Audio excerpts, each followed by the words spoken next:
திருச்செந்தூர் கோயிலிலே வேளாடணும் சண்முகா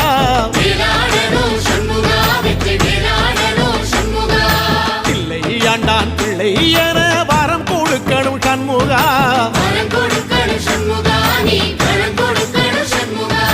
கண்ணுபடும்படி சண்முகா இந்த காலம் முழுவதும் சண்முகா உன்ன நினைக்கிற சண்முகா நல்ல செல்வம் பொழிக்கணும் சண்முகா சொன்ன வரங்களை அள்ளி கொடுக்கிற கொடை வள்ளலே சண்முகா கோடி வணக்கம் சண்முகா பல கோடி வணக்கம் சண்முகா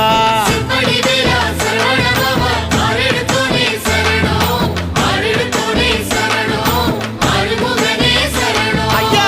மருதமர சத்தியமாகோ அறுபடைய சண்முகா தங்கரதா ஏறி வந்து நீ எட்டி பாறையா சண்முகா